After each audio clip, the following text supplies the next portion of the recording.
সুপ্রিয় দর্শক, আসসালামু আলাইকুম। আজকের প্রসঙ্গ হচ্ছে উপদেষ্টার বোতল কাণ্ড। আপনারা জানেন গতকালকে তথ্য উপদেষ্টাকে বক্তব্য দেওয়ার সময় এক ছাত্র, জগন্নাথ বিশ্ববিদ্যালয়ের এক ছাত্র বোতল ছুঁড়ে মেরেছিল এবং সেটা নিয়ে আজকেও আসলে তুলকালাম চলছে।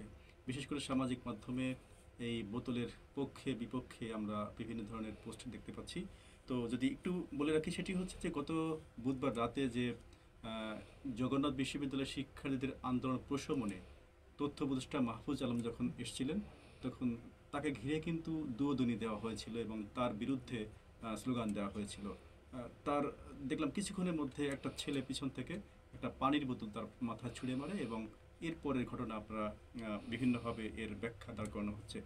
আমরা দেখলাম যে জগন্নাথ বিশ্ববিদ্যালয় শিক্ষক সমিতির সাধারণ সম্পাদক রইসউদ্দিন তিনি একটি অডিও করে তাকে বলতে শোনা যায় উপদেষ্টার সঙ্গে তিনি বিষয়টা নিয়ে মিউচুয়াল করার চেষ্টা করছিলেন এবং সেখানে উপদেষ্টা বলছিলেন যে এই যারা বোতলকাণ্ড বা এই ধরনের তার সাথে অশোভন আচরণ করেছেন তাদের প্রত্যেকেই আসলে শিবিরের সঙ্গে সম্পৃক্ত এবং তিনি কোনো ধরনের যাচাই বাছাই ছাড়াই একটা ছাত্র সংগঠনের প্রতি এই দায়টা চাপিয়ে দিয়েছেন। পরক্ষণে সেই ইশতিয়াক হোসেন যেই শিক্ষার্থী তার উপরে বোতলটা ছুঁড়ে মেরেছিল তার বক্তব্য আমরা পাচ্ছি। সেখানে দেখা যাচ্ছে তিনি ইশতিয়াক জগন্নাথ বিশ্ববিদ্যালয়ের 23-24 শিক্ষাবর্ষের অর্থনীতি বিভাগের শিক্ষার্থী এবং সে যে স্টেটমেন্টটা দিয়েছে সেখানে বলা হচ্ছে যে আসলে সে কোনো ধরনের কোনো ছাত্র সংগঠনের সঙ্গে জড়িত না এবং সেই বোতলটা ছুঁড়ে মেরেছে নিজের ইচ্ছায়, কিন্তু তার উদ্দেশ্য ছিল না মাহফুজের গায়ে মারাটা। তো একটা এক ধরনের মানে কাকতালীয়ভাবে হতে পারে বা যে কোনো ধরনের ভাব খেয়াল বা খেয়ালের বাইরেও কাজটা আসলে ঘটে যেতে পারে। কিন্তু এখন সেই ইশতিয়াকের বক্তব্য হচ্ছে তাকে হুমকি দেওয়া হচ্ছে এবং মব জাস্টিসে ফেলে তাকে হত্যা করারও হুমকি তিনি নাকি পাচ্ছেন, এটা আমরা শুনতে পাচ্ছি। তো সাম্প্রতিক আসলে নানা ধরনের ঘটনাই ঘটছে রাজনীতিতে, কিন্তু এই বোতলকাণ্ডের পরে একটা পক্ষকে জড়িয়ে উপদেষ্টা যিনি একেবারে একটা ছাত্রদের ভিতর থেকে চলে আসা, তিনি একটা ছাত্র সংগঠনকে যেভাবে দায়ী করছেন, অনেকেই হচ্ছে বলছেন যে এর পেছনে অন্য কোনো উদ্দেশ্য থাকতে পারে।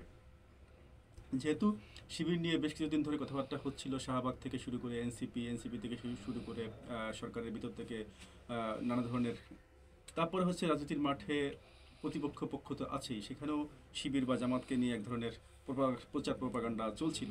তো আজকে এই আবার শিক্ষক সমিতির জগন্নাথের শিক্ষক সমিতি রইসউদ্দিন তারও আমরা বক্তব্য একটু আগে দেখেছি। তিনি বলেছেন যে এই 2 দিন হয়ে গেল আমরা ন্যায্য দাবিতে মাঠে নেমেছি, কিন্তু সরকারের পক্ষ থেকে কোনো ধরনের কোনো আসলে সদিচ্ছা দেখা যাচ্ছে না।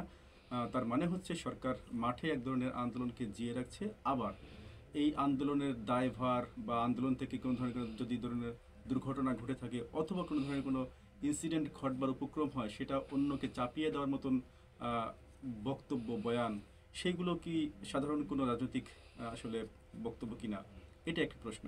আর দ্বিতীয় প্রশ্ন হচ্ছে যে এই মুহূর্তে যখন আওয়ামী লীগ নিষিদ্ধ হয়ে গেল, সেই আওয়ামী লীগ নিষিদ্ধের পরে আমরা খুবই রিসেন্টলি মানে খুবই অল্প সময়ের মধ্যে আমরা কিন্তু অনেকগুলো ইনসিডেন্ট একই সঙ্গে ঘটতে দেখেছি।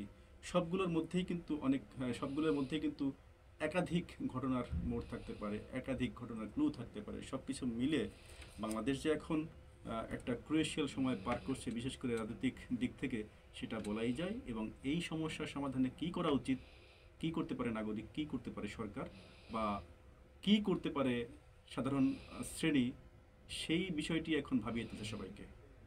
আশা করছি এখান থেকে উত্তরণ ঘটবে, আমরা রাইট ট্র্যাকে আবার ফিরে যাব। ধন্যবাদ সবাইকে।